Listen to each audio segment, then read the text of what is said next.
This video describes how to utilize a catheter to advance a wire through a total occlusion when the glide wire does not provide sufficient support. As always, we're gaining access peripheral to the occlusion, utilizing contrast to plump up the vein and determine where to enter the vein. Once we have access, we'll slide the 5 French catheter from the micropuncture kit up to the point of the occlusion, and then inject contrast to look for any openings in the occlusion, and in this case we don't see any openings. We are unable to advance a glide wire through the occlusion. Basically the wire just bounced off the occlusion. So the next step was to insert a 5 French, a standard 5 French internal diameter sheath.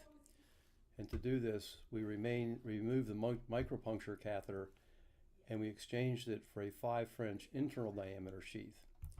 Now when you do this, you have to be careful that you don't disrupt the obstruction.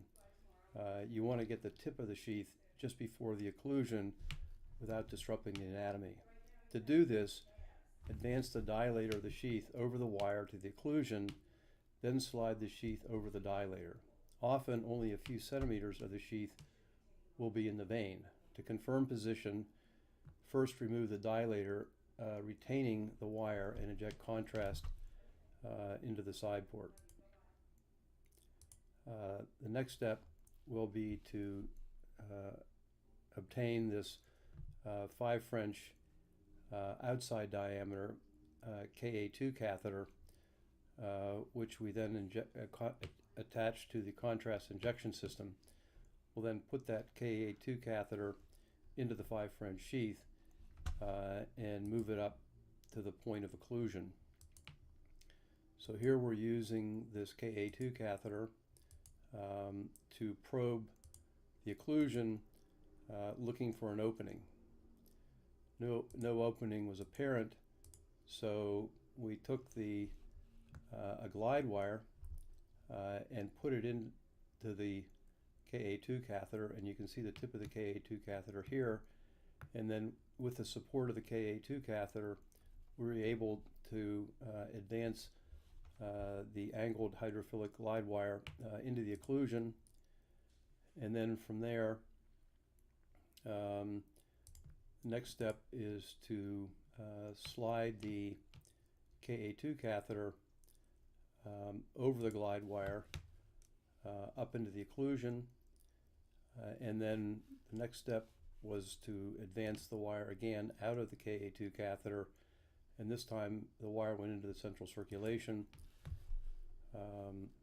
Once the glide wire was in central circulation, the Ka2 catheter was advanced over the glide wire into the central circulation to serve as a conduit for changing the glide wire to an Amplatz extra stiff wire. As we've discussed previously, the glide wire is well suited for crossing occlusions, but oftentimes doesn't provide much support. So we'll avail ourselves of the fact that the Ka2 catheter was there, and we can easily exchange the glide wire for an Amplatz wire, and then remove the Ka2 catheter, advance the balloon over the wire, and perform venoplasty. I hope you find this useful. Again, the idea here is that if a glide wire alone does not have sufficient stability to advance through an occlusion, you can enhance the stability by adding a catheter.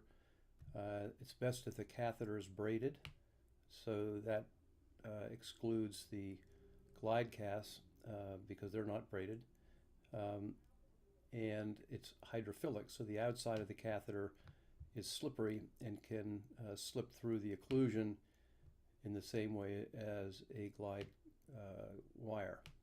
Thank you.